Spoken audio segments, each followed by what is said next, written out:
Fi'il amar adalah kata kerja yang menunjukkan sebuah instruksi atau perintah.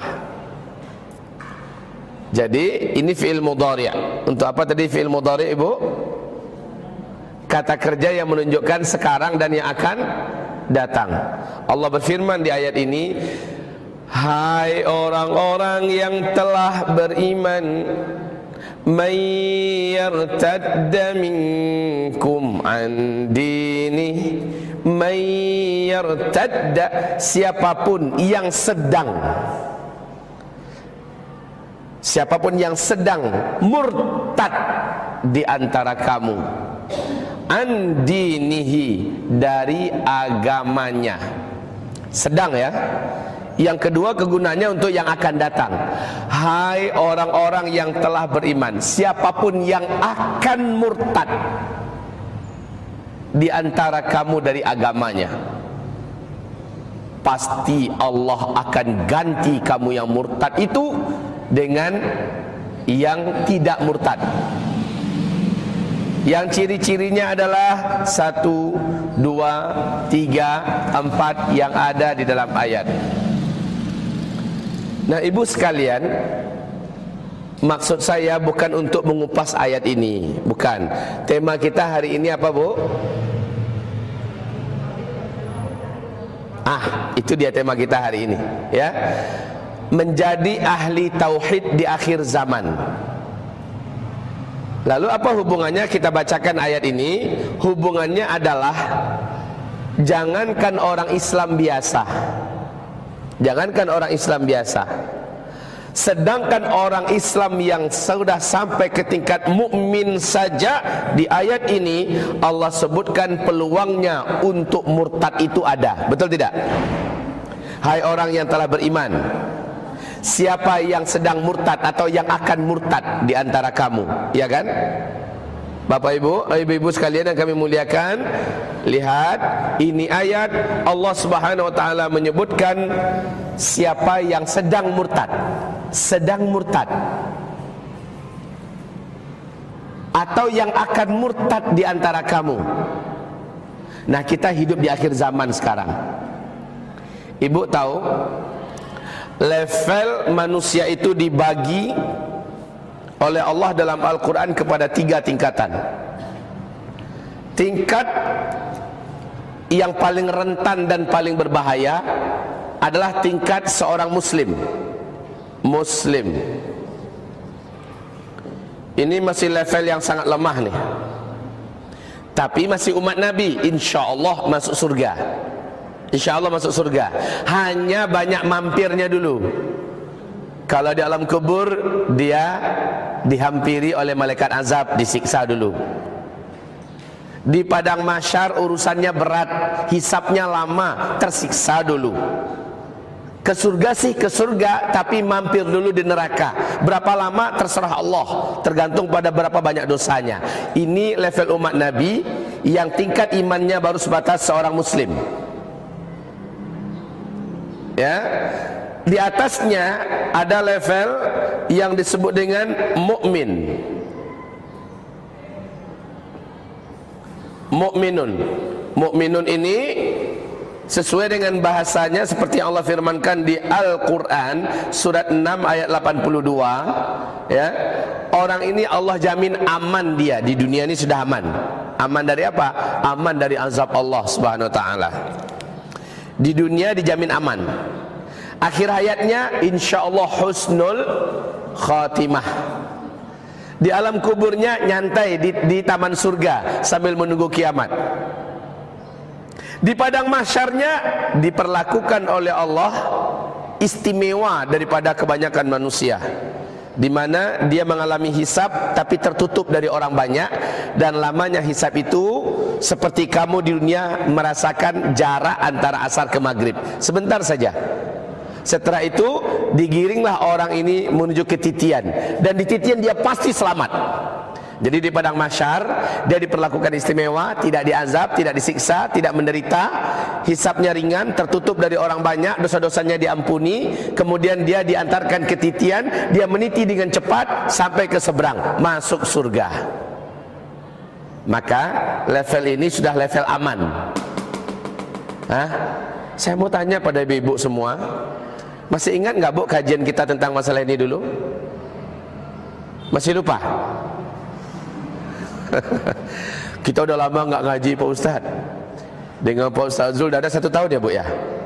Nyampe ya? Ibu-ibu yang kami muliakan, Bu, ibu yang baru pertama jumpa dengan saya siapa? Waduh. Iyalah kalau gitu perlu saya flashback dengan ringan ya. Oke, tingkatan umat Nabi dalam beragama itu ada 3. Muslim, mukmin, paling tinggi itu muhsin. 3-tiganya masuk surga. 3-tiganya insya Allah masuk surga. Kalau wanita tinggal nambah saja lagi. Muslim, muslimah, mukmin, mukminah, muhsin, muhsinah. Ya. 3-tiganya pasti masuk surga. Tapi ini masuk surga setelah dinerakain dulu, gitu istilahnya Bu. Bahasa cepatnya gitu, masuk surga tapi dinerakain dulu. Masuk surga. Nah, mayoritas umat Nabi itu adanya di sini.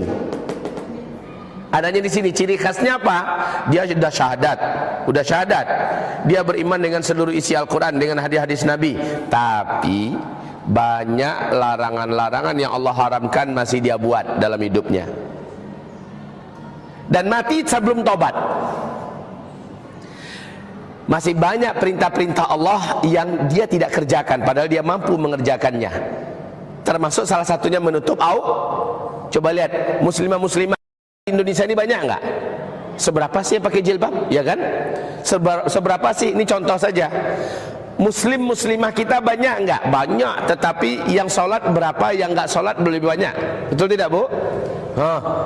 Ini contoh. Mereka masuk surga insya Allah. Tapi sekali lagi, hidupnya di dunia dibuat oleh Allah nolongso. Akhir hayatnya biasanya berat sakaratnya. Di alam kuburnya, waduh, Nabi menceritakan pengalaman-pengalaman orang-orang yang disiksa dari umatnya di alam kubur. Ada yang direndamkan dalam sungai darah kelelep-kelelep. Saat dia berusaha ke tepi, ditimpukin dengan batu-batu sebesar tinju ini. Saat dia sudah nyampe ke tepi dengan susah payah, dijejelin oleh malaikat dengan kerekal-kerekal tajam dan dipaksa masuk ke dalam mulutnya sampai pecah-pecah mulutnya dan tenggorokannya. Kemudian dia lari lagi ke tengah dengan susah payah, kelelep lagi. Pas muncul udah gendut perutnya karena banyak keminum darah. Nabi bertanya, "Hai Jibril, siapa itu?" Jibril menjawab, "Itu umatmu hai Muhammad, yang semasa hidup di dunia dia masih makan riba." Ini contoh ya. Dia muslim. Yang lain, Nabi mendengarkan suara jeritan-jeritan dan lengkingan lulungan yang mengerikan. Ternyata ada tungku raksasa yang di bawahnya api yang sangat besar dan kuat. Dan Nabi diajak oleh malaikat Jibril melihat ke bagian atas. Ada apa dalam tungku itu? Ternyata banyak laki-laki wanita telanjang bulat dan mereka bagaikan digongseng di dalam. Setiap mereka berusaha naik ke atas, api yang di bawah menyambar, kemudian mereka terjatuh lagi ke bawah. Bayangkan tanpa baju, tungkunya dari besi, panas, hampir merah, dan itulah yang akan langsung menyentuh kulit mereka. Siapa mereka hai Jibril? Tanya Rasulullah. Itu umatmu hai Muhammad. Itu adalah umatmu yang semasa hidupnya di dunia masih hobi berzina. Ya kan? Ini contoh. Orang-orang macam ini banyak nggak umat Islam? Banyak perintah-perintah Allah yang dengan sengaja dia tinggalkan, padahal dia tahu. Ayolah sholat, belum kepanggil lagi hati ini, kamu gitu kan? Hati ini belum merasa terhimbau. Janganlah kamu bermain judi juga. Ini hobi, saya tahu judi ini haram, tapi gimana lagi? Ini bahasa-bahasa mereka Bu. Orang macam ini, insya Allah sekali lagi, selama dia tidak melakukan hal yang membatalkan Islam, kan ada 10 pembatal Islam, tidak ada dia buat, insya Allah dia pasti masuk surga. Hanya sekali lagi gimana tadi Bu? Gimana tadi? Insya Allah dikandang setumbinkan dulu di neraka. Ya.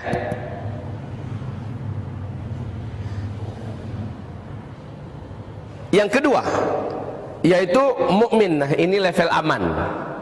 level aman. Surat di surah Al-An'am ayat 82, orang ini sudah dijamin aman. Walaupun enggak begitu istimewa dia, banyak orang puasa sunat dia mungkin banyak masih enggak.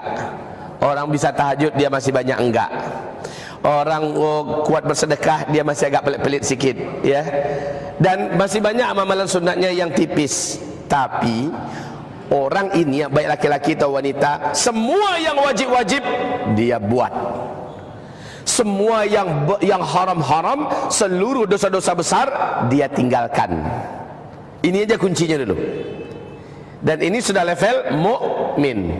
Saya ulangi, seluruh yang wajib-wajib dia kerjakan, seluruh yang haram-haram dia tinggalkan. Orang ini sudah aman duluan, insyaallah. Di alam kuburnya dia aman dari azab kubur. Dan diletakkan nanti di salah satu taman di antara taman-taman surga sambil menunggu kiamat. Ketika kiamat sudah terjadi di padang mahsyar, dia diperlakukan dengan manja oleh Allah Subhanahu wa taala, dihisab tapi terkurung di tempat yang tidak bisa disaksikan oleh orang lain, dan hisabnya sebentar. Allah cuma kasih tunjuk kepadanya kitab catatan amalnya. Kamu melakukan ini kan hambaku, maka si hamba melihat dan membaca seolah-olah dia telah melihat dirinya sudah melakukannya. Benar ya Allah. Kamu melakukan kesalahan ini kan? Betul ya Rabb. Hamba ini mengaku sampai-sampai dia menyangka dia takkan selamat. Lalu kata Allah, ketika aku tanya ini tadi, ada enggak engkau lihat manusia lain melihat ini? Tidak ya Rabb, tertutup. Maka seluruh dosa-dosamu akan saya ampuni semua. Terimalah kitabmu dari tangan kananmu. Maka dia sambut kitabnya dari tangan kanan. Sejak itu dia lihat catatannya yang tadi banyak rapot-rapot merahnya, Allah putihkan semua. Kemudian dia kembali ke dalam kelompok orang beriman di padang mahsyar sambil jingkrak-jingkrak, bergembira dan berbahagia. Aku selamat, aku selamat. Ha umuqra'u kitabiyah. Lihat nih catatan amal saya. Lihat dulu saya rajin sedekah. Lihat dulu saya begini, saya begitu, saya begini. Untung saya dulu begini. Untung saya dulu suka ngaji. Untung. Di akhirat itu udah boleh bangga-bangga amal, Bu. Di dunia haram. Ini orang beriman, lalu dia diantarkan ke titian dan dia melesat dengan kecepatan yang cepat sampai ke seberang, masuk surga. Nah, tingkat umat Nabi yang paling tinggi itu adalah muhsin. Nah, ini kita agak terganggu sedikit dengan tulisan ini yang nggak bisa dihapus ya. Muhsin. Ini tingkatan umat Nabi yang paling langka. Jumlahnya sedikit nih, Bu. Apa istimewanya muhsin ini? Jelas levelnya di atas ini. Muhsin, setiap umat Nabi Muhammad SAW yang dia kerjakan bukan yang wajib-wajib saja, tapi yang sunnah-sunnah juga dia cintai dan dia istiqomah mengerjakannya. Yang dia tinggalkan bukan yang haram-haram saja, bahkan yang makruh-makruh pun dia jaga dirinya. Nah, ini istimewanya dia ya. Saya ulangi, muhsin adalah umat Nabi Muhammad, bukan yang wajib-wajib saja yang dikerjakannya, tapi termasuk yang sunnah-sunnah. Bukan yang haram-haram saja yang ditinggalkannya, tapi juga yang makruh. Dan ada 3 lagi dalam hadis. Dia tidak mau minta dirinya diruqyah. Yang kedua, ruqyah itu kan boleh ya, Bu ya. Ruqyah itu boleh. Kalau ada ibu minta diruqyah, maka level ibu jatuh ke sini, Bu. Mukminah. Kalau ada ibu minta diruqyah, ruqyah yang dibenarkan ini, level kita jatuh ke tingkat mukminah, enggak nyampe ke tingkat muhsinah. Nanti ibu kalau ada yang mau bertanya silakan bertanya ya. Yang kedua, dia pantang mempunyai keyakinan yang namanya sial. Enggak percaya dia tuh. Hari sial, langkah sial, anak sial, angka sial, apalagi suami sial, rumah sial, dia tidak percaya itu semua. Yang kedua, apapun yang namanya sial-sial, dia tidak percaya. Yang ketiga, tidak mau berobat dengan kai. Tidak mau berobat dengan kai. Kai itu adalah besi panas kalau zaman dulunya. Kalau zaman sekarang, kai itu sama dengan kemoterapi, sama dengan berobat dengan laser, sama berobat bahkan dengan operasi-operasi, itu sama dengan kai.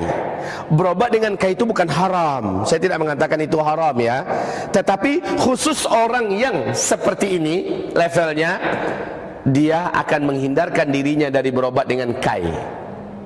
Dan berobat dengan kai itu bukan haram, hanya makruh.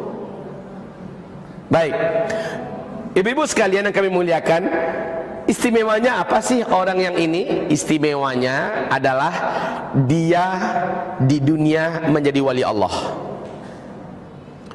Di dunia dia menjadi wali Allah, doanya sangat mustajab. Akhir hayatnya pasti menakjubkan. Husnul khatimah yang membuat kita ngiler dan iri. Di alam kuburnya, rohnya bersama di Mala'ul A'la, bersama dengan para ulama, bersama dengan para wali-wali Allah yang lain. Saat dibangkitkan dari kubur, ini perbedaan dia. Dibangkitkan dari kubur, mereka langsung dibagi jubah-jubah kemuliaan dan diletakkan di atas kepalanya mahkota-mahkota kemuliaan. Kemudian mereka dinaikkan ke kendaraan khusus yang saya tidak tahu apa itu kendaraannya. Ketika semua orang berjalan kaki menuju padang mahsyar. Jadi Bu, dari tempat kita dibangkitkan di kubur ke arah padang mahsyar itu ada perjalanan yang panjang. Ya, ada perjalanan. Ketika manusia ketika bangkit dari alam kuburnya menuju ke padang mahsyar telanjang bulat, berduyun-duyun entah berapa triliun banyaknya manusia dan jin menuju ke padang mahsyar. Kelompok yang paling atas nih enggak gitu. Kelompok yang paling atas nih naik kendaraan khusus. Di atas kendaraan itu dia dalam keadaan santai dan senang ngelihat orang yang berdesakan menuju ke padang mahsyar, sementara dia jalan dengan lancar dengan di atas kendaraan itu. Orang kepanasan semua, sementara dia merasa kayak kendaraan yang pakai AC, yang nyaman, yang bagaimana ya.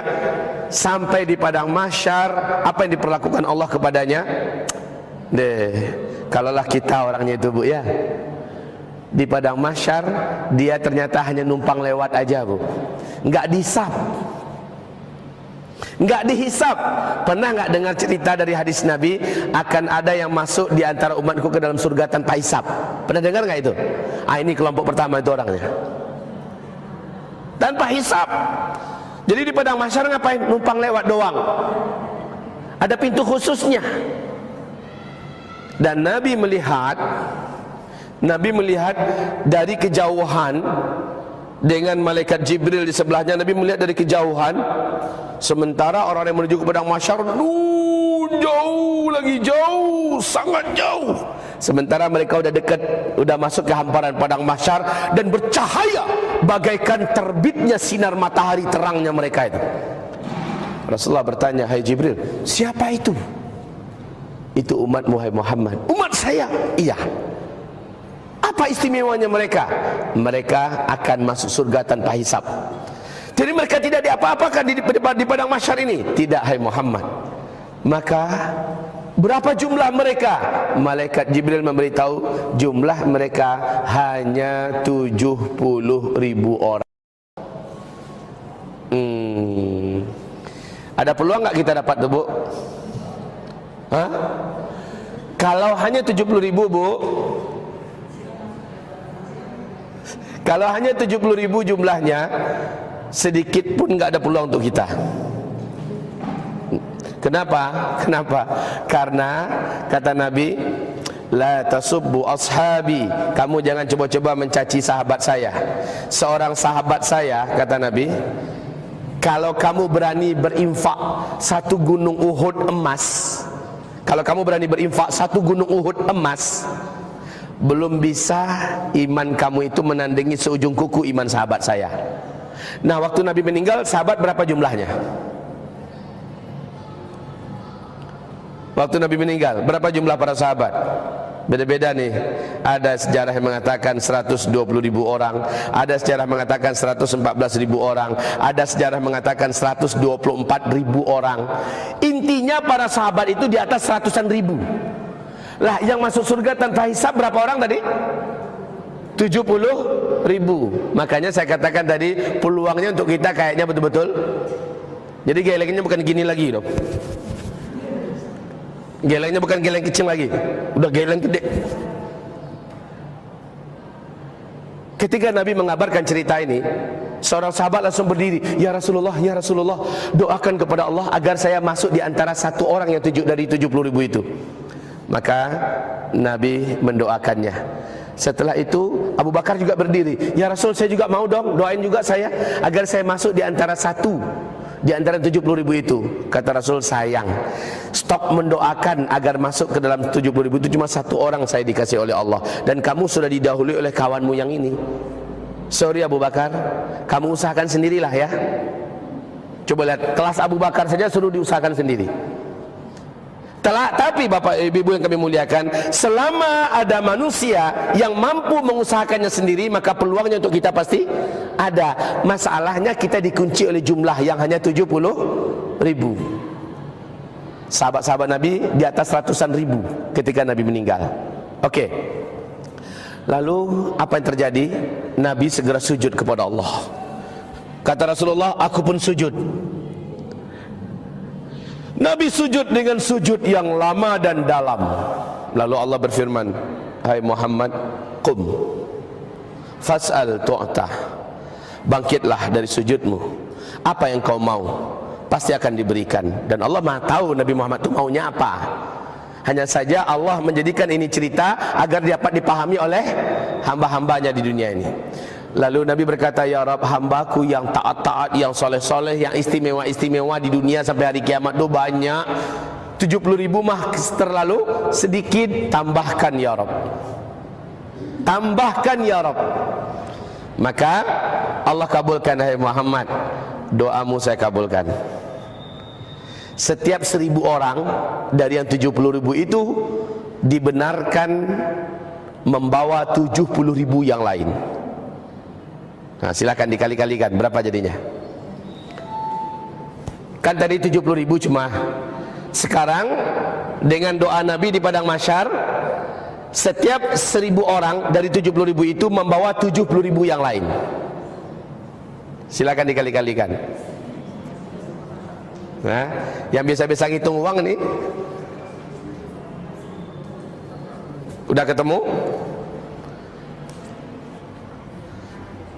Artinya 70 kali 70.000, kan begitu kan? 70 kali 70.000. Ya udah, tinggal nambahkan nol-nolnya saja. Sama dengan 7 kali 7 49. Nolnya ada 5, gitu aja Bu. Berapa? 4.900.000. Nah, kalau begitu jumlah yang sebegini banyak, ada peluang nggak kita? Ada peluang nggak Ibu? Ibu ada peluang nggak masuk dalam kelompok yang terbaik ini? Peluangnya ada, cuma ada syaratnya. Syaratnya itu yang penting. Dan syaratnya itu nggak ada yang mustahil. Semua kita pasti bisa. Yang diperlukan hanya azam yang kuat, tekad yang kuat. Pak Ustadz, kalau nggak dari muda, tapi kami baru sekarang dengar pengajian kayak gini, sekarang kami start, bisa nggak? Insya Allah, insya Allah, asal ibu punya azam, punya hati yang kuat, tekad yang bulat, akan memenuhi 7 syarat. Tapi nanti yang 7 ini saya sebutkan. Kita lanjut. Kemudian Nabi Muhammad nggak puas, nggak puas. Aku sujud lagi. Lalu Allah Subhanahu wa taala perintahkan, hai Muhammad, bangkit. mintalah akan diberi permintaanmu. Nabi mengatakan, ay ya Rabb, zid, onde ya Allah, tambahkanlah. Tahu ondehu? Oh wahai ya Allah, tambahkanlah, kurang tu ya Rabb. Maka Allah Subhanahu wa taala mengabulkan lagi. Fahsu thalatha hasayat. Hai Muhammad, ciduklah 3 kali cidukan lagi. Ciduklah 3 kali cidukan lagi. Wala ziyadah, kata Nabi. Dan setelah itu kamu enggak boleh minta tambah. Ya Bu ya, ciduklah 3 kali cidukan. Masalahnya apa sih yang dimaksud dengan ciduklah 3 kali cidukan? Saya enggak paham, para ulama-ulama ahli hadis juga enggak paham. Maka serahkan saja hakikat maksudnya kepada Allah di hari kiamat nanti. Pokoknya dalam hadis itu ciduklah 3 kali cidukan. Apakah maksudnya 4.900.000 ini dikali 3 atau apa maksudnya? Wallahu a'lam. Yang intinya adalah ciduklah 3 kali cidukan lagi, wala ziyadah, dan enggak boleh minta tambah. Artinya peluang untuk masuk ke dalam ini sebenarnya ada, asal memenuhi 3 syarat. Maaf, berapa syarat tadi? 7 syarat. 4 dari Al-Quran, 3 dari hadis.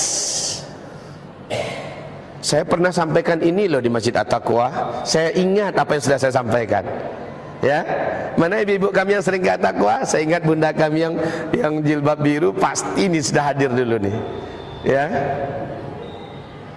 Insya Allah dah lupa Bu ya. Biasalah, di mana-mana saya ngaji, salah satu keistimewaan jamaah itu adalah pelupa.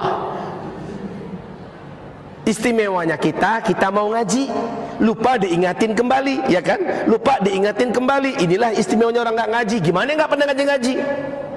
Ngaji aja bisa lupa, apalagi nggak pernah ngaji. Jadi beruntunglah orang-orang yang pergi ke majelis-majelis ilmu macam ini, macam ibu-ibu ini. Semoga ibu-ibu masuk di antara kelompok-kelompok yang mulia ini. Amin ya Allah ya Rabbal Alamin. Baik, kita lanjutkan. Yang 7 itu, ini dijelaskan oleh Syekh Islam Ibn Taimiyah ya. 1 syaratnya nih, dan ini pasti ada pada kita semua, pasti. Maaf ya, saya katakan pasti, sangka baik saya loh ini. 1, dia mengimani seluruh isi Al-Quran dan hadis Nabi SAW.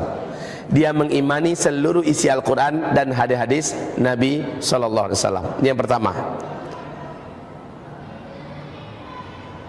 Tanpa ada satupun ayat atau hadis yang dibencinya, ya, tanpa ada satupun ayat atau satupun hadis Nabi yang dibencinya atau yang ditolaknya. Ini kuncinya yang pertama dulu. Yang pertama,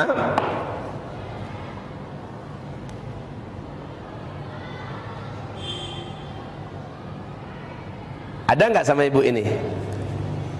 Ada nggak? Insya Allah lah ya, semua ayat Al-Quran, semua hadis Nabi kita terima semua, betul nggak? Kita imani semua, betul tidak? Tidak ada yang kita tolak, betul tidak? Tidak ada yang kita benci, betul? Betul?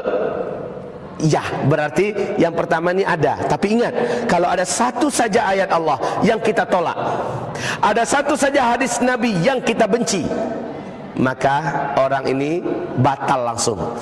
Termasuk dia salah satu di antara 10 penyebab murtadnya orang dari Islam. Kembali pada ayat pertama tadi. Orang murtad dari Islam kalau melakukan salah satu yang 10. Apa salah satunya itu? Membenci salah satu ayat atau salah satu hadis Nabi Sallallahu Alaihi Wasallam. Maaf ya Bu, ada seorang tokoh, istri seorang cendekiawan muslim yang pernah jadi orang top di Indonesia, dan beliau sudah almarhum sekarang. Dia pernah se-Jawa ini melakukan boikot terhadap rumah makan Wong Solo, lalu menolak Al-Quran surat An-Nisa ayat yang ke-2 tentang masalah poligami. Ayat ini kami tolak, ayat ini kami tidak terima. Lalu diajaknya seluruh wanita satu Jawa untuk memboikot rumah makan Wong Solo, karena Pak Puspo itu kan presiden poligami Indonesia ya. Nah, ibu-ibu yang kami muliakan, ini contoh. Ini contoh. Ada satu ayat saja di antara ayat Allah yang ditolaknya, yang dibencinya, maka dia enggak masuk pun sebagai umat Nabi, enggak terhitung. Kalaupun dia sholat segala macamnya, batal semuanya. Inilah orang yang Allah maksud di ayat pertama yang kita baca tadi, surah Al-Maidah ayat 54. Hai orang beriman, siapa yang sedang murtad, ya kan? Atau siapa yang akan murtad di antara kamu dari agamanya. Ini salah satu contoh. Baik, jadi ini syarat yang pertama, dia mengimani semua isi ayat-ayat Al-Quran, semua hadis Nabi tanpa ada yang ditolaknya. Ini yang pertama. Yang kedua, syaratnya, yang kedua, nah ini saya optimis juga deh. Saya, ibu semua mudah-mudahan masih masuk. Dia kerjakan semua yang wajib-wajib dalam agama. Dia kerjakan semua yang wajib-wajib dalam agama yang dia mampu mengerjakannya.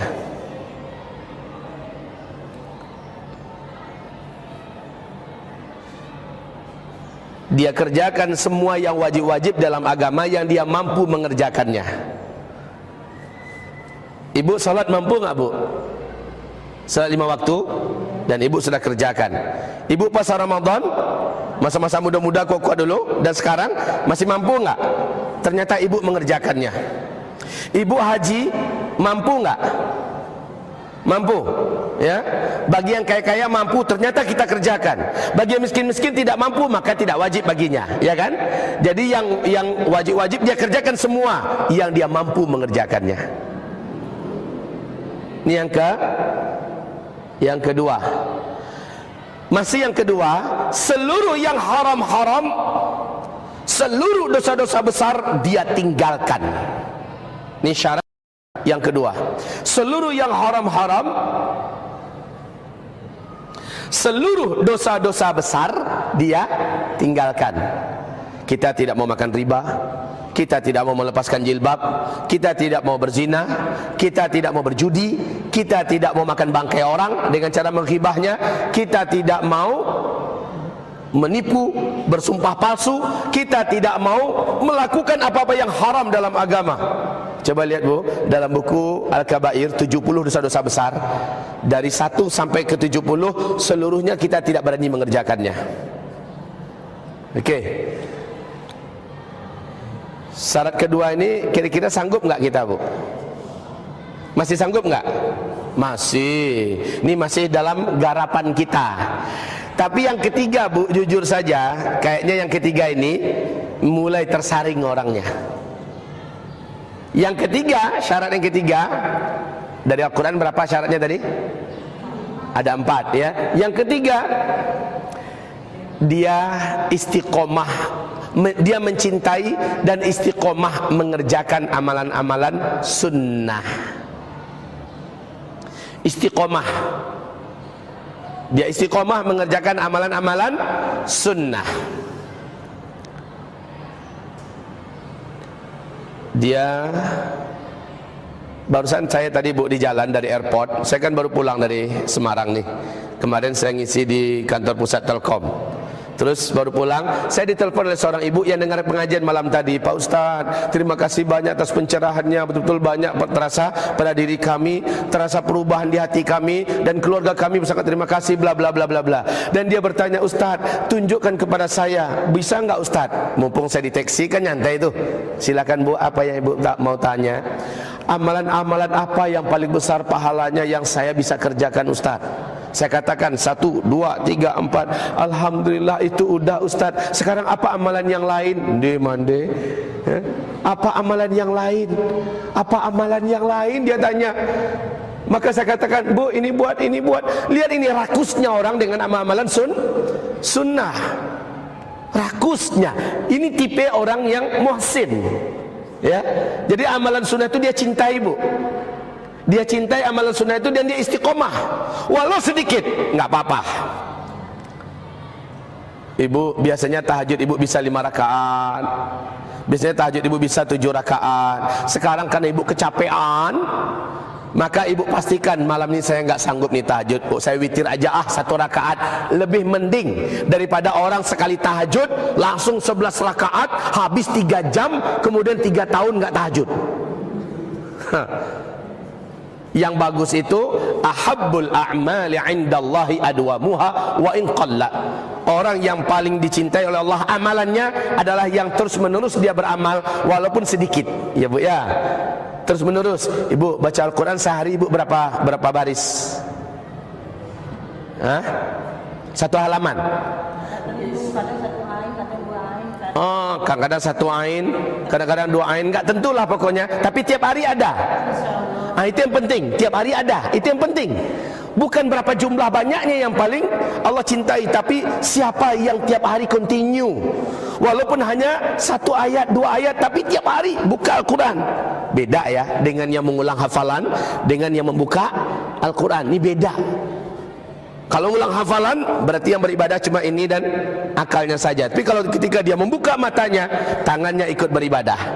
Ya, kemudian matanya ikut beribadah. Lanjut apalagi yang lain? Sedekah. Umpama nih, sedekah sehari tiap pagi dia sudah sisihkan uangnya 1000. Apakah untuk di masjid, apakah untuk anak yatim, atau pokoknya tiap hari rutin dia bersedekah. Yang Allah cintai itu adalah yang continue, walaupun sedikit. Maka kalau banyak tapi continue, jelas lebih Allah cintai. Banyak tapi continue, jelas lebih Allah cintai. Berapa baru? Hah? Nah, kayaknya di nomor 3 tadi Ibu udah masuk apa belum? Hah? Udah masuk apa belum?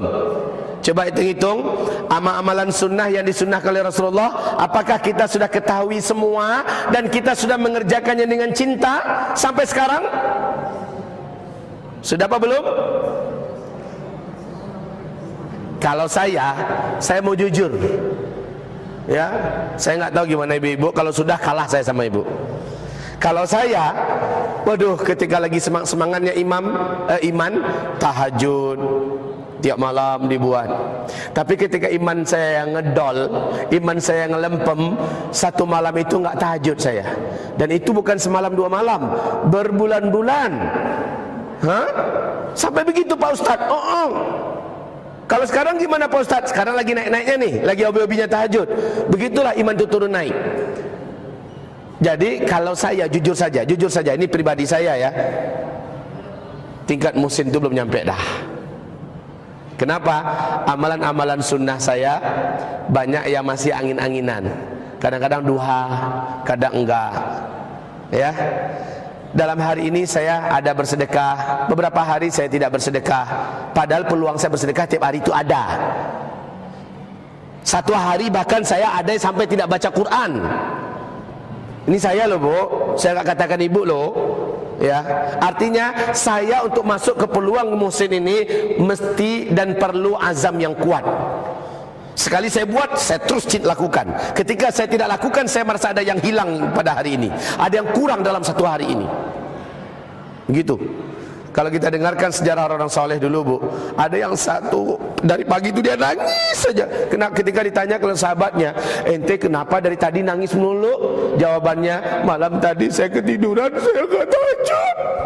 Coba lihat, ini orang-orang muhsin. Sempat dia kebablasan nggak tahajud malam tadi, dia nangis siangnya. Dan dia tiru Rasulullah. Ketika Rasul sempat satu malam nggak tahajud, apa yang dibuat Nabi Bu? Melaksanakan sholat sunat duha 14 rakaat. Ketika satu malam Nabi nggak tahajud, Nabi ganti dengan duha 14 rakaat. 2 rakaat salam, bangun lagi, 2 rakaat salam, bangun lagi, 2 rakaat salam, sampai 14 rakaat. Ya, baik. Saya masih tega Bu, ini saya loh, saya. Ini dikatakan aib sih, silahkan aib. Jadi saya jujur saja, saya masih tega Bu, membiarkan kadang-kadang Senin Kamis itu nggak puasa, masih tega. Tapi orang muhsin nggak akan tega dia Bu. Dia tahu dia lagi sehat, dia sedang tidak safar, maka dia puasa Senin Kamis, dia jaga itu. Dia incar kapan itu puasa bid, tanggal berapa? Puasa bid ya Bu ya, tanggal berapa Bu?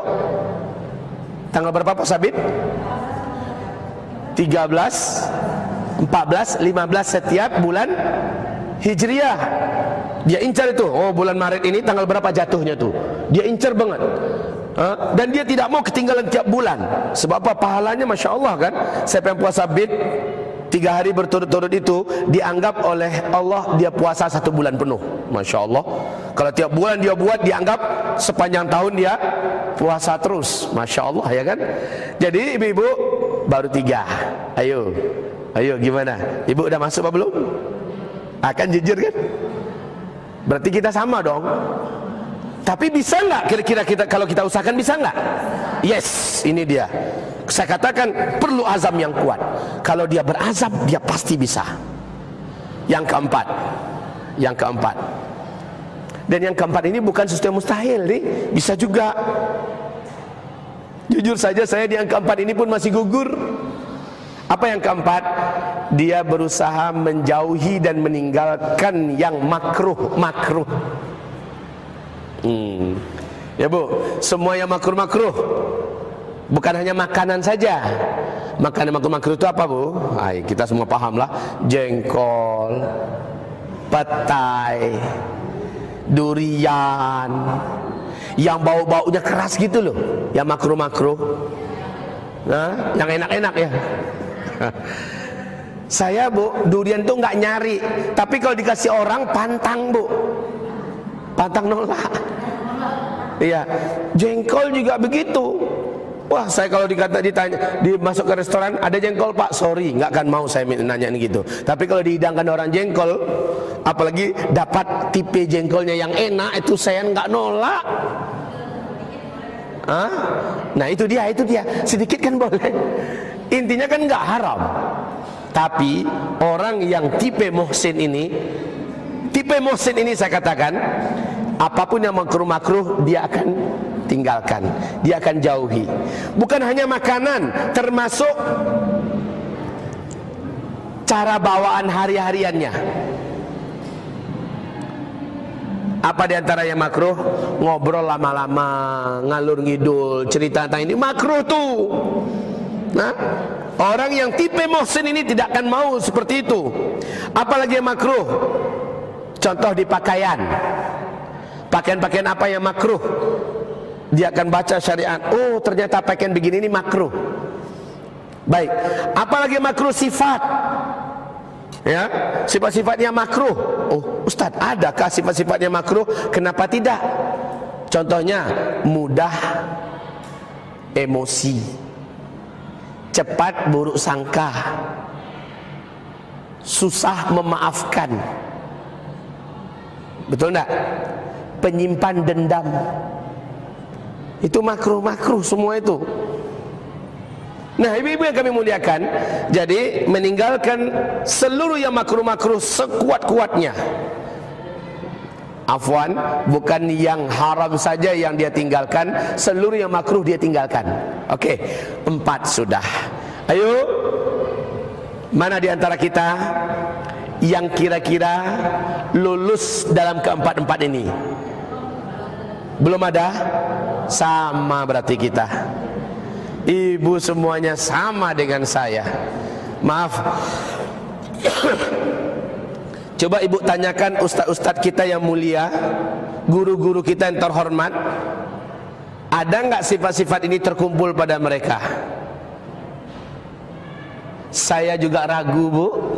Saya juga ragu. Makanya masuk dalam kelompok yang paling tinggi ini tidak banyak orangnya.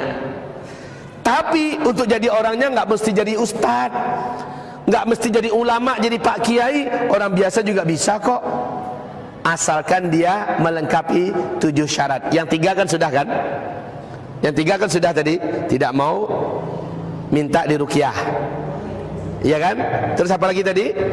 Tidak percaya dengan sial-sial. Terus apa lagi? Apa lagi? Aha, itu dia.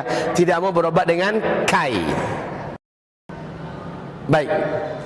Hamba-hamba Allah yang kami muliakan, sekarang istimewanya mereka ini, sekali lagi, mereka masuk surga tanpa hisab. Dan mereka dipersilahkan masuk ke dalam surga dari pintu surga manapun yang mereka inginkan, yang mereka sukai. Ada berapa pintu surga? Masya Allah. Satu gerbang pintu surga ke pintu surga berapa jaraknya, Bu? Ingat kembali? Satu gerbang pintu surga ke gerbangnya, dari satu kusen kepada kusen yang lain, jaraknya sejauh 500 tahun perjalanan. Ya. Dan ada 8 yang seperti itu. Ibu terserah mau masuk dari pintu yang mana saja, silahkan. Ya, Bu, siapa di antara ibu yang dapat menyebutkan 1, 2, 3, 4 ini, saya kasih hadiah. Hadiahnya gratis. Satu buah kitab yang masih berbungkus plastik. Judul kitab itu adalah 300 dosa yang sering diremehkan wanita. Tebal, Bu, kitabnya. Saya kasih hadiah gratis untuk ibu. Coba ibu sempurnakan bahasa Indonesia sajalah, ya. Enggak usah hadisnya ibu bacakan. Titik, koma, titik, koma, titik, koma, titik, koma. Maka dikatakan kepada wanita itu, masuklah engkau dari pintu surga yang manapun yang engkau inginkan. Nah, ingat kan? Ingat kan? Ibu bisa? Terus? Enggak harus lengkap ya.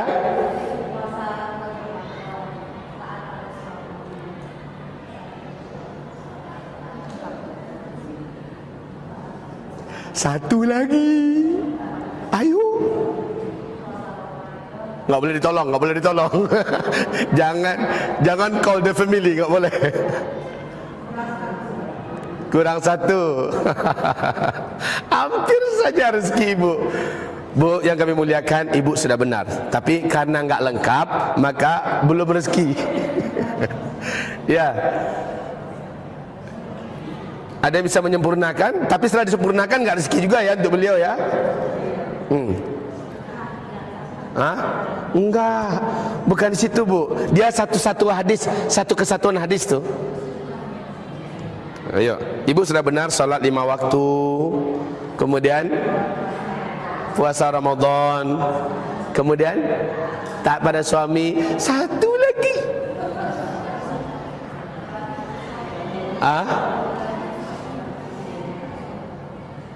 Senang saja, Bu, sebenarnya. Kalau kata orang Malaysia, senang saja. Ya? Ibu nak tahu apa? Nak tahu ke? Saya bagi tahulah yang satu ni, yaitu dia menjaga kemaluannya. Yes. Setelah dikasih tahu, oh ya.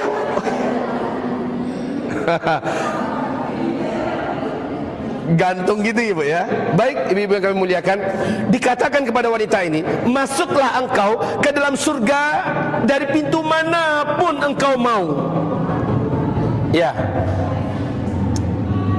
Salat 5 waktu, puasa Ramadan, taat pada suami dan menjaga kemaluannya, menjaga kehormatannya. Baik, ibu-ibu yang kami muliakan, 3 tingkatan ini pasti masuk surga ketiga-tiganya. Tapi yang ini langsung gol tanpa hisap, tanpa sedikit pun kesulitan. Dan ini tempatnya di Firdaus, bertetangga dengan Rasulullah sallallahu alaihi wasallam. Masya Allah. Bersahabat dengan sahabat-sahabat Nabi dan seluruh wali-wali Allah. Masya Allah. Peluang untuk jadi yang paling atas ni terbuka untuk siapapun sampai hari kiamat.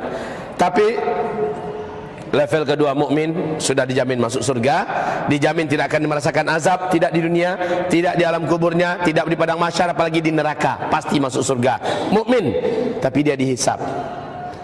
Kemudian yang ketiga, dan inilah mayoritas umat Nabi Muhammad sallallahu alaihi wasallam. Mayoritas nyangkut-nyangkut di dunia, nyangkut dengan banyak azab Allah, di alam kubur juga nyangkut dengan azab Allah, di padang mahsyar dan di neraka. Baik, ibu-ibu yang kami muliakan, sebelum saya lanjutkan, ada pertanyaan, silakan diajukan kalau ada yang mau bertanya. Silakan kalau ada yang mau bertanya. Ada pertanyaan? Ya, silakan Bunda. 10 penyebab Enggak apa-apa Bu, di situ aja Bu. Nanti kalau dia bertanya lagi. 10 penyebab seseorang keluar dari Islamnya. Ya Bu ya. Iya Bu. Oke. Ini pertanyaan ibu-ibu yang kami muliakan. Pernah dulu saya bedah, pernah dulu saya bahas. Tapi mungkin seperti kata tadi, di antara ibu ada yang baru kali ini jumpa saya, ya kan Bu. Yang nomor 10-nya, yang ke-10-nya adalah dia pindah ke agama lain. Yang pertamanya syirik akbar, melakukan perbuatan syirik akbar. Tinggal 8 lagi. Yang nomor 9-nya mempelajari ilmu sihir,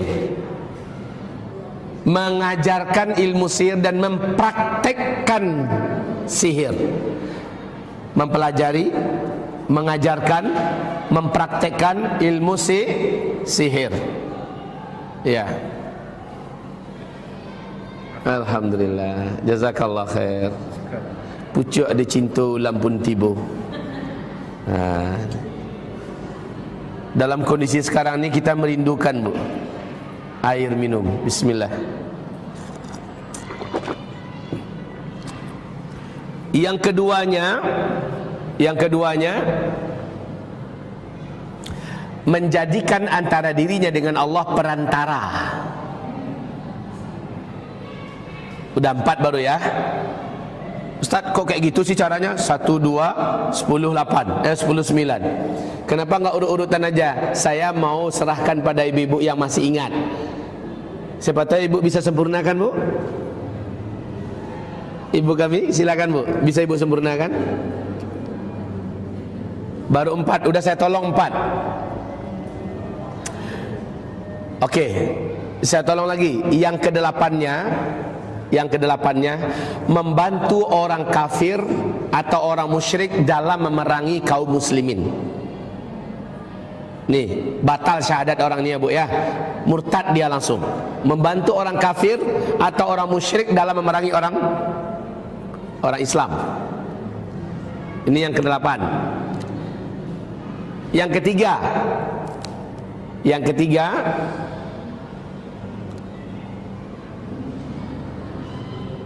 mempelajari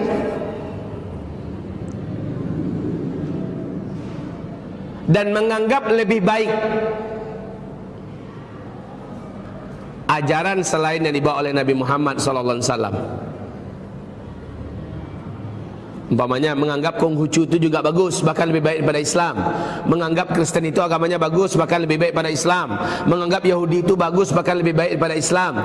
Menganggap sekuler adalah bagus, lebih baik daripada Islam. Menganggap demokrasi adalah lebih baik daripada Islam, maka dan seterusnya. Kalau sempat seperti ini Bu, batal 2 kalimat syahadatnya. Sudah berapa?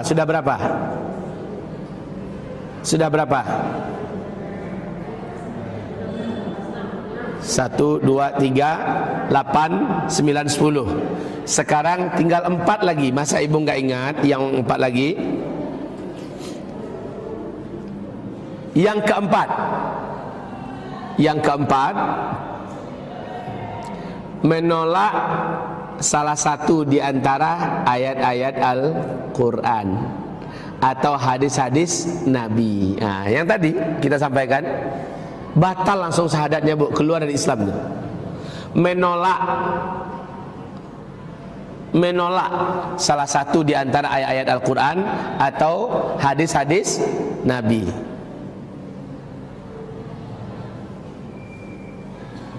Yang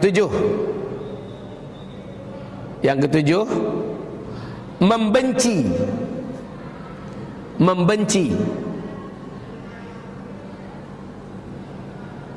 dan memusuhi salah satu di antara syariat Islam. Membenci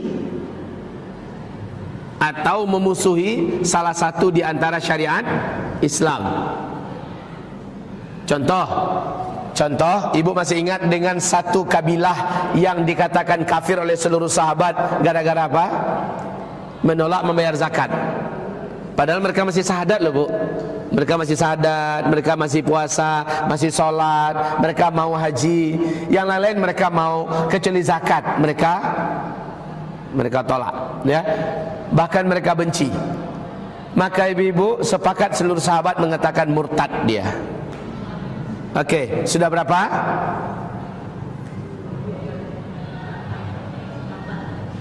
Belum, sudah 7. Ya. Oke. Ada yang bisa menolong 3 lagi? 8, 9, 10.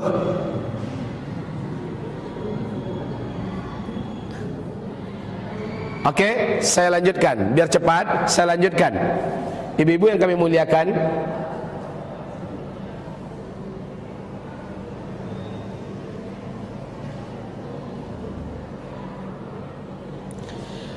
menganggap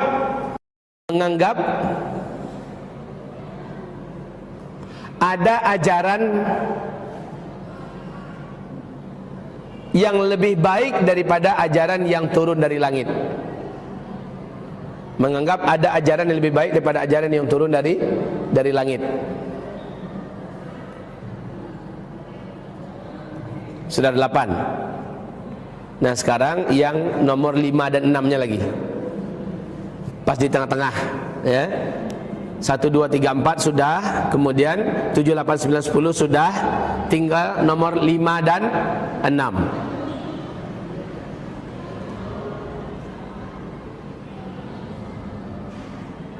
Baik.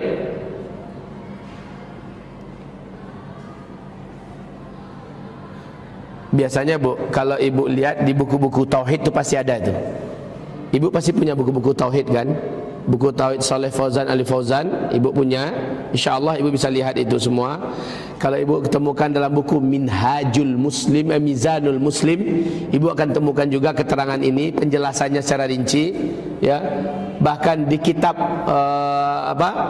Fathul Majid, ini kitab induk tentang masalah syirik, ibu akan temukan.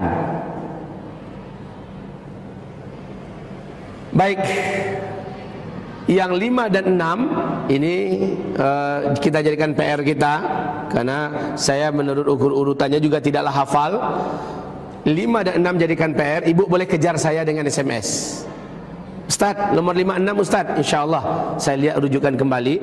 Baik, ibu-ibu yang kami muliakan, ada pertanyaan yang lain? Jika tidak, baru kita masuk kepada tema kita. Sampai InsyaAllah ta'ala sampai jam 11. Kita ngaji sampai jam 11. Silakan kalau ada pertanyaan yang lain. Tidak ada?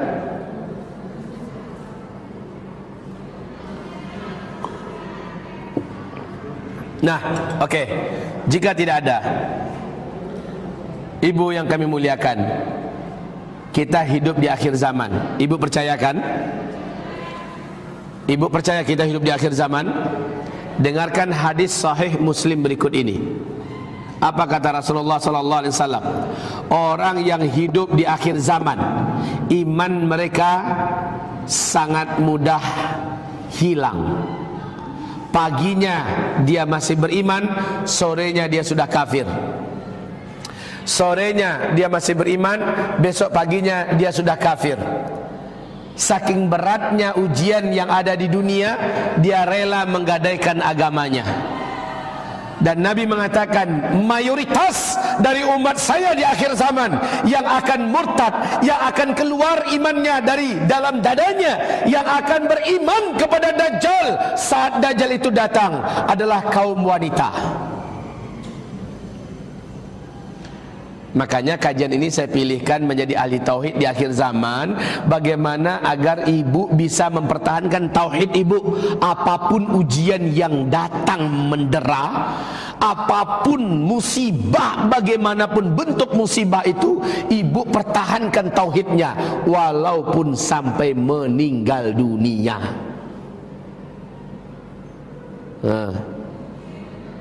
Bu, contoh, Dajjal kan sudah dekat mau keluar. Ini yang diyakini para ulama sekarang, Bu. Dajjal sudah sangat dekat akan keluar.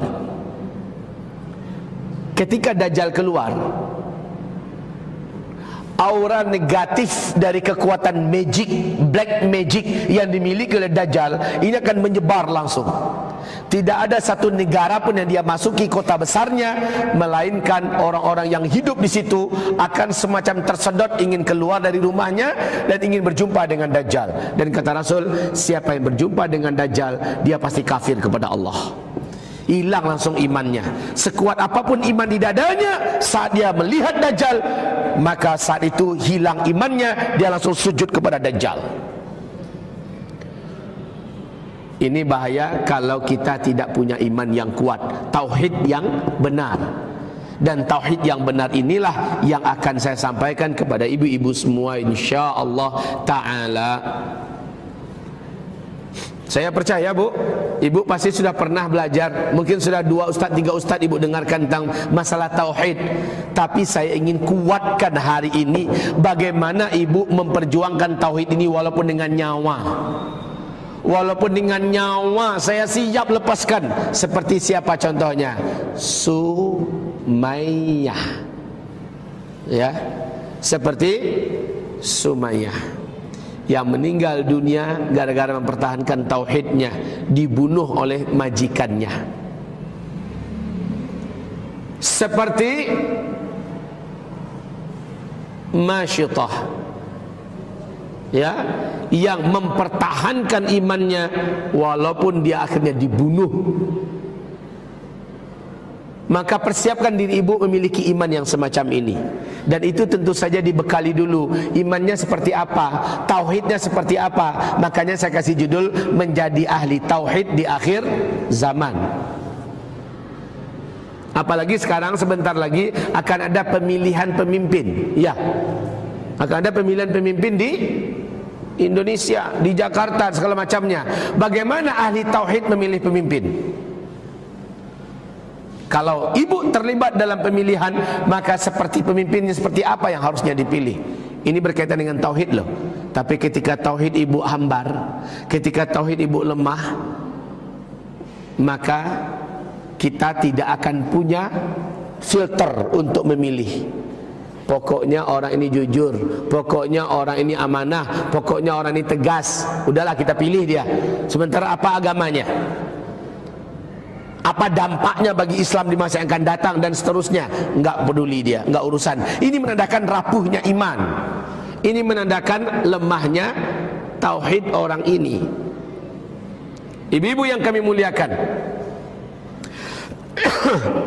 silakan ibu buka Al-Quran surat Al-An'am ayat 158.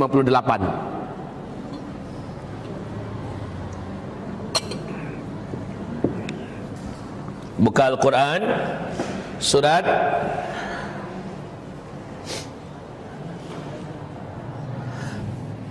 Al-Quran surat Al-An'am ayat 158.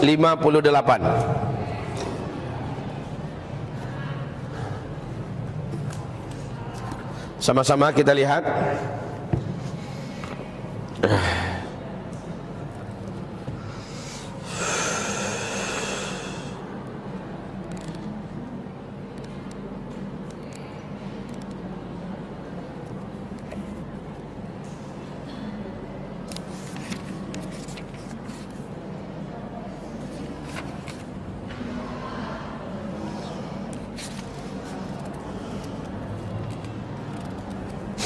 أعوذ بالله من الشيطان الرجيم هل ينظرون إلا أن تأتيهم الملائكة أو يأتي ربك أو يأتي بعض آيات ربك يوم يأتي بعض آيات ربك لا ينفع نفسا إيمانها لم تكن آمنت من قبل أو كسبت في إيمانها خيرا قل انتظروا إنا منتظرون. اللهم ارحمنا بالقرآن. Artinya ayat ini Bu berkaitan dengan nasib iman orang yang beriman di akhir zaman. Hal yanzuruna, tidaklah yang mereka tunggu-tunggu itu illa melainkan anta tiyahumul malaikah, bahwa datang kepada mereka malaikat-malaikat pencabut nyawa. Au ya'tiya rabbuk, atau datang keputusan Rabb engkau. Au ya'tiya ba'du ayati rabbik, atau datang sebahagian daripada ayat-ayat Rabbmu, tanda-tanda besar kiamat. Tanda besar kiamat ada berapa? Ada 10. Dukhan, Dajjal, Nabi Isa turun, Ya'juj Ma'juj keluar, matahari terbit dari sebelah barat, kemudian keluarnya binatang raksasa dari dalam perut bumi, dan wafatnya orang Islam serentak di muka bumi karena angin lembut yang membawa kematian dari negeri Yaman. Habis orang Islam semua. Nah, yang 7 ini, yang 3 kita nggak usah hitung lah, karena ini orang kafir semua yang akan menyaksikan. Yang 7 ini ba'du ayati rabbik. Apakah Dajjal keluar? Ataukah dukhan terjadi? Ataukah binatang raksasa dalam perut bumi muncul? Ataukah matahari terbit dari sebelah barat? Di sini dikatakan tidaklah yang mereka tunggu-tunggu kecuali datang kepada mereka malaikat-malaikat pencabut nyawa. Ya Bu, Ibu, seluruh ibu sekarang sedang nunggu-nunggu malaikat maut enggak? Betul tidak? Jangan katakan tidak. Hah? Saya dan ibu, seluruh kita sedang dalam penantian kapan malaikat maut datang. Dan ketika dia datang, malaikat maut enggak pakai ketuk pintu dan minta izin. Dia tidak akan pernah minta izin kepada siapapun yang akan diambilnya. Dan dia tidak akan pernah rasa kasihan. Au ya'tiya rabbuk, atau datang keputusan Rabbmu, datang keputusan Allah Subhanahu wa taala. Apa maksudnya? Ya kiamat langsung. Au ya'tiya ba'du ayati rabbik, atau datang sebagian dari tanda-tanda ayat Rabbmu. Umpamanya apa? Dajjal. Dalam hal ini Al-Hafiz Ibnu Katsir menyebutkan salah satunya adalah Dajjal. Ketika Dajjal datang, orang yang imannya dulu kuat, dia selamat oleh imannya. Tapi orang yang imannya lemah, imannya rapuh, datang Dajjal ke kota Jakarta, Bu. Maka dapat dipastikan seluruh umat Nabi, khususnya yang wanita, akan menguap iman itu bagaikan kain yang basah-basah tanggung dijemur dengan terik panas matahari yang sangat garang, maka menguaplah air yang ada dalam kain tersebut sampai kering. Kering iman kita. Ketika Dajjal masuk ke kota Jakarta, maka orang-orang yang beriman akan menguap imannya. Siapa yang menguap ini? Yang imannya sebelumnya lemah. Dan saya sayangkan pengajian tentang masalah hakikat tauhid jarang dibahas di mana-mana. Ini sangat saya sayangkan. Afwan, kalau berani saya katakan, banyak ustadz yang tidak punya nyali menyampaikan ini. Hakikat tauhid. Kalau saya ganti judulnya supaya lebih cocok zaman sekarang, menjadi ahli tauhid di akhir zaman. Sebab apa, Bu? Konsekuensi tauhid di akhir zaman ini bukannya kecil. Konsekuensinya akan menjadikan dia menjadi orang asing yang berbeda. Hah? Bu, ibu berani pakai jilbab dalam-dalam begini? Ini maaf ya, Bu ya. Setelah ibu tua-tua saja kan? Iya kan? Iyalah, ngakulah. Waktu ibu muda-muda dulu, bahkan nggak pakai. Pakai tapi gitu ya. Ngaku ibu kita. Ya. Ibu yang berani sekarang ini pakai jilbab dalam-dalam karena ibu tinggal di ibu kota Jakarta, Bu. Orang nggak begitu banyak peduli. Bagaimana nih yang dia pelosok-pelosok di daerah-daerah, Bu? Tantangannya luar biasa berat. Lalu dia mampu bertahan. Di situ nampak tauhidnya.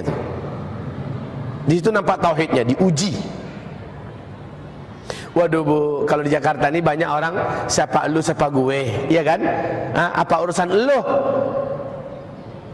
Orang setengah telanjang saja orang nggak peduli. Orang pakai cadar juga sini orang tidaklah begitu apa-apa. Tapi kalau bagi daerah-daerah, Bu. Nah, untuk menguji ibu ini teruji atau tidak, bukan di sini tempatnya sebenarnya, bukan di Jakarta. Ya, di satu sisi kalau penampilan ya, bukan di sini. Tapi ketika ibu pergi ke tempat-tempat yang notabene di situ menganggap ini adalah lambang-lambang kemunduran, lambang-lambang kekolotan, lambang-lambang fundamentalis, lambang-lambang teroris, nah baru ketahuan. Tegar nggak ibu ketika itu? Hah?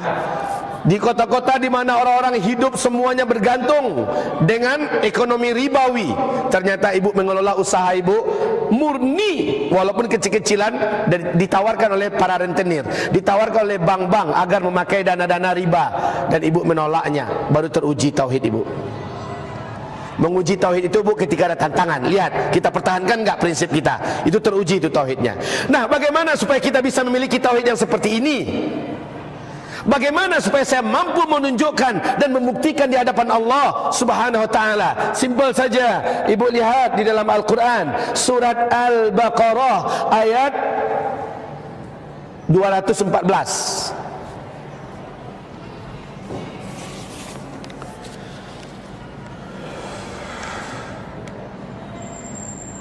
Al-Baqarah ayat 214.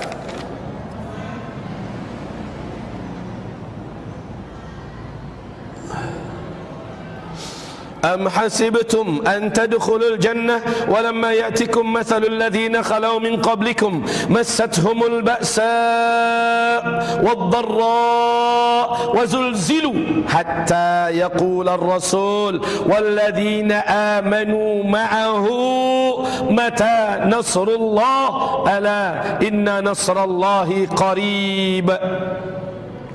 Apakah kamu fikir, apakah kamu yakin bahwa kamu bisa masuk ke dalam surga? Bu, ibu yakin bisa masuk surga? Yakin? Yakin? Yakin? Ini ayat loh, Bu. Apakah kamu yakin kamu bisa masuk ke dalam surga? Sementara belum sampai kepada kamu dan belum ketahuan lulus atau tidak kamu 3 tipe ujian yang sudah saya berikan kepada orang-orang sebelum kamu. Jadi istilahnya, mau lulus wajib ikut ujian akhir dulu. Ya, dan ujian akhir itu ada 3 model lapisannya.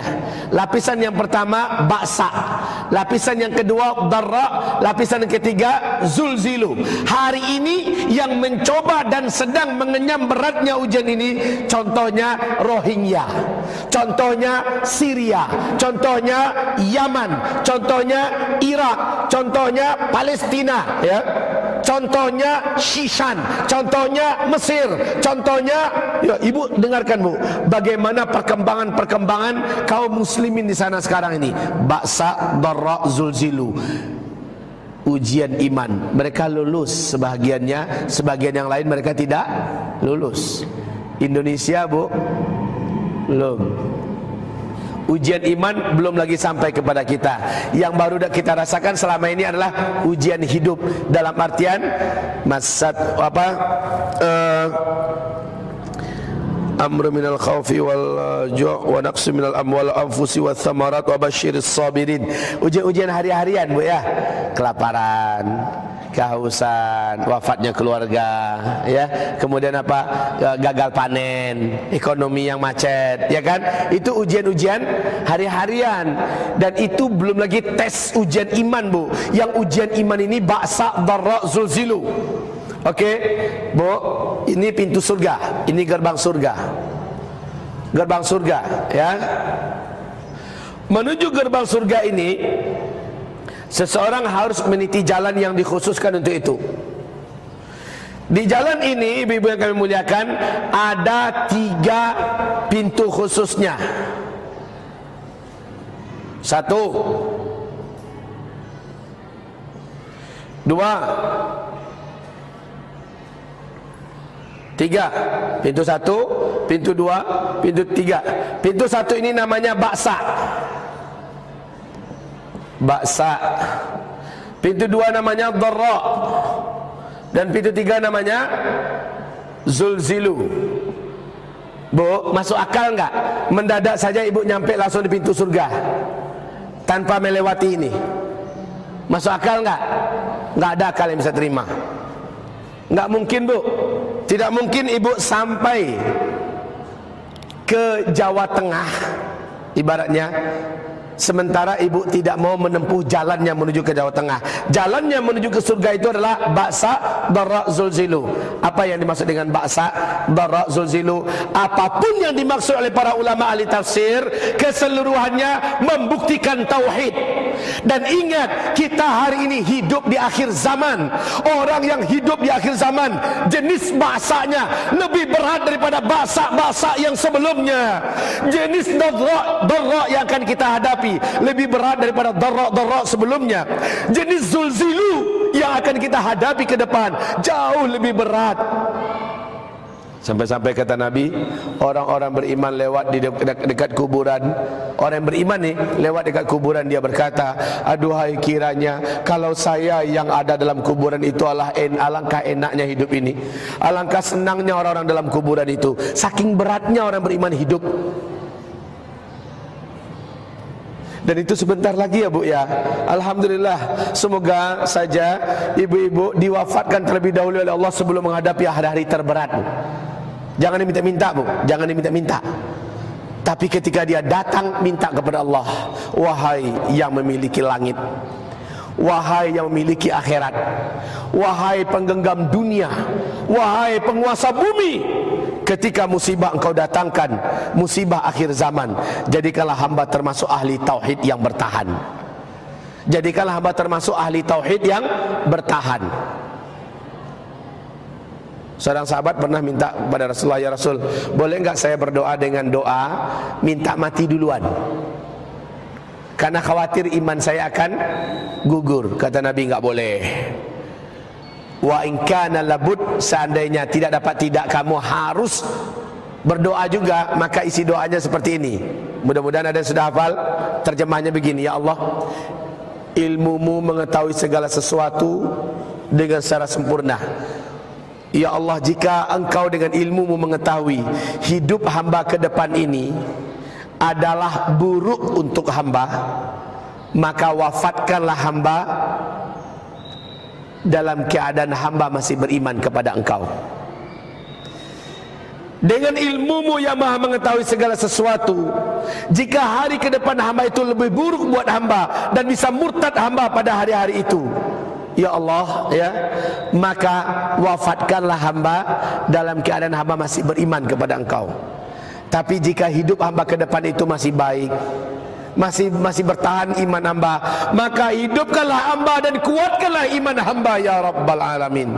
Jadi ya Bu ya, ibu boleh minta wafat kepada Allah, tapi bahasanya kayak gini, mintakan pada Allah, ya Rabb, jika hidup hamba ini ke depan masih ada dan menurut engkau iman hamba terjaga, maka panjangkanlah umur hamba dalam keadaan iman itu. Tapi jika menurut engkau ujian-ujian ke depan itu sangat berat yang bisa mengikis iman hamba, maka wafatkanlah hamba terlebih dahulu dalam keadaan masih beriman.